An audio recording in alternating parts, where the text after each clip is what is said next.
Mga ka-antrip, good evening po. Kagagaling ko lang sa Sumbang Ina Dance practice namin. So may sasagutin tayong katanungan dito mga ka-antrip at feeling ko importante ito at magbibigay ito ng konting idea at info sa mga hindi pa nakakaalam. Kasi ang tanong niya po is mayroon ba pagkakataon na aabutan daw ng expiration ang mga tires na hindi nasosold? Okay mga ka-antrip, to give you an idea.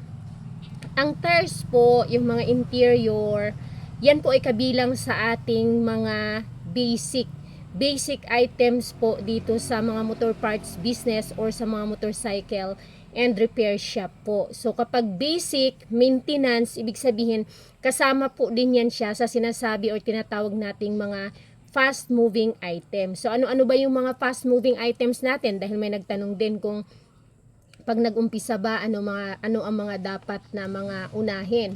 So dahil kasama diyan ang tires, yung tube, inner tube or interior na tinatawag, tapos diyan ang mga bearing, nandiyan ang mga brake shoe, nandiyan ang mga brake pads, nandiyan ang mga cable. Sa cable, ang pinaka basic diyan, throttle cable, slash or accelerator cable, clutch cable, brake cable at speed cable or speedometer cable. Yan lang naman yung mga basic na yan sa cables. And then brake shoe, and then motorcycle engine oil, and then nandyan yung ating chain set. Sa chain and sprocket set na tinatawag, kasama dyan ang engine sprocket, ang rear sprocket, yung panglikod at yung kadena. Kaya lang dyan sa rear, sa sprocket set natin na tinatawag, iba-ibang motor yan, maraming classification. Kumbaga, bawat motor, iba yung kanilang engine sprocket, iba yung kanilang rear sprocket, at iba yung kanilang kadena. Pero may mga may mga item or may mga model ng motor na marami ang mga gumagamit. Let's say for example, yung TMX 155 na sprocket sa likod, maraming gumagamit niyan. Gumagamit niyan ang Motorstar, gumagamit niyan ang mga Rusi, gumagamit diyan ang mga hindi Viperman, Rusi, TMX 155, yun yung mga Rusi 125, 150, 175, Motorstar, yan ang gumagamit dyan. So may mga items na mga ganun po. So kabilang yun siya sa mga basic or sa mga maintenance items or tinatawag nating mga fast moving items. So hindi po siya, kung siguro po kung nagsisimula ka pa lang na parang hindi naman nag-upgrade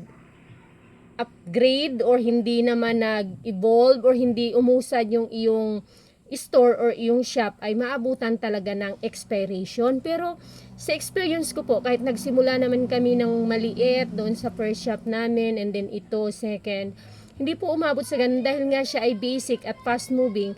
Mabilis po siyang maubos, hindi po siya abutan ng expiration. Although yung mga standard natin na klase ng mga tires, yung mga pang standard sizes, ay mga hindi naka-indicate sa tires yung mga expiration dates, pero doon sa mga tubeless natin, sa mga magagandang klase ng mga tires, ay naka-indicate dyan sa gilid yung kanyang expiration date at saka yung kanyang manufacturing date. At sa mga pang 4 wheels na mga tires, dyan yan, naka-indicate yan. Sa mga standard size, like yung mga halimbawa sa mga brand ng mga Izumi, mga Leo Samurai na mga pang standard sizes na mga ganyan, Bulldog, hindi sila naka-indicate. Pero alam nyo po ba na ang tires ay yun nga, dahil siya ay basic, isa siya sa pagkakakilanlan na may motor parts business store, may motor parts store, or mayroong motorcycle and repair shop store dahil sa gulong. Di ba po? Lahat halos, wala yatang shop na walang display ng sample ng tires sa labas ng kanilang store. Dahil nga, once na may makita ka sa isang store or sa isang shop na may nakadisplay ng gulong, ibig sabihin, tindahan nyo ng mga pyesa. Diba? Or may mga hardware din na nagtitinda rin ng mga motor parts, mga pyesa ng motor, at the same time hardware, at may mga tires din sila. So palatandaan yun siya. So hindi siya dito sa amin, hindi naaabutan ng expiration kasi nga nauubos siya palagi. Actually mabilis siyang maubos, hindi siya nag-i-stock kasi mabilis siyang maubos. Nagre-repeat order ka nga, lalo na kung pa 12 lang yung order mo. Tapos may mga sizes po kasi yan talaga ng mga fast moving. Yung fast moving sizes na tinatawag natin, yung 250 by 17, 275 by 17, at saka 300 by 17. Kung magda-down ka naman, from 225, kasi ang 225 pwede gamitin sa 250, and then 250 pwede gamitin sa 275, and then 275 pwedeng gamitin sa 300 by 17 na mga gulong. Pero hindi pwede yung maliit, halimbawa 275 ang gulong mo, i-interioran mo siya ng 300. Doon ang basihan natin sa pag-expand ng interior or ng tube, kasi nag-i-expand yan ang rubber. Hindi siya pwedeng malaki pa siya kaysa sa gulong, kasi hindi makaunat, hindi malalagyan ng magandang hangin yung interior na lumapat doon sa pinaka-surface ng gulong. So hindi po siya, wag po kayo mag-alala. Sa mga nag-uumpisa naman, wag po kayo mag-purchase ng marami. Pero kung nag-uumpisa din po kayo, actually lalo na kung limited lang yung capital, hindi po talaga kayo makakapag-stock ng marami. Alam niyo kung bakit? Medyo pricey po ang mga gulong, at ang gulong po ay hindi lang siya 10 piraso.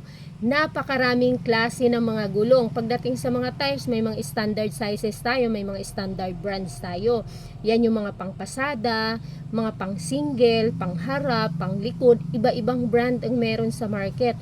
Maliban pa doon sa mga standard sizes natin, yung mga standard size po, yung sinasabi ko po, yan po yung mga ginagamit sa halimbawa sa mga naka-tricycle, naka-top down, sidecar, tapos yung mga Badja, Team X 155, 125, mga Euro 125, 150, 175, Rusi 125, 150, 175, bilong mga Badja 100, 125, 150. Bilong yan sila doon sa mga standard size. Pero pag sinabi natin dito naman sa mga butil, yan yung naman yung mga sizes naman na mga ginagamit sa mga XRM, like yung mga Leo Samurai. Although ang XRM ay gumagamit din ng mga standard sizes, depende lalo sa mga nagtitipid. At meron pa tayong tinatawag na mga tubeless tires. So sa tubeless, mayroon tayong mga 14, may 10, may 11, 12, 13, 14 at 17. So marami siyang klase. Hindi ka talaga makakapag-stock ng marami kung limited lang yung iyong cash, kung wala kang milyon na kapital, kasi hindi lang doon iikot yung iyong capital sa mga tires. Meron pa tayong ibang basic, remember yung mga basic na dapat available. Hindi ko pa nabanggit yung oil, so pricey yung mga yan. Kumbaga sa capital, kakain ng capital yung mga gulong at mga na yan, yung mga items na yan, tires at saka mga tawag dito, tube or interior, at saka yung mga engine oil. So medyo mahirap siyang ikumpleto at hindi ka makakapag-stock ng marami. So hindi ka naman maaabutan ng pagka pagka-expire. Ang expiration date is 5 years. So siguro naman ubos na yung mga tires mo bago mag 5 years. Ang tagal no. Not unless kung wala pa 1 year, nag-close ka na, or paubos na ng paubos ang stock mo hanggang sa hindi na naubos, hindi na nabili yung mga gulong mo, kaya mag-i-expire talaga siya. Pero pag ano naman, 'di ba, kapag alam mong pasara ka na, pinapaubos mo na lang, ang kadalasang ginagawa talaga, binabagsak presyo. Minsan nga hindi lang balik capital palugi na talaga para lang ma-dispose yung mga items na yun doon sa mga pasara na ng mga shop. Pero pag hindi, hindi ka maabutan dahil napakatagal ng 5 years para ma-expire yung iyong tires na paninda, at hindi po yan aabot doon, mauubos po yan. So yun lang mga ka-antrep, thank you, sana ay bigay ako ng info or input doon sa ating concern na katanungan. Bye bye.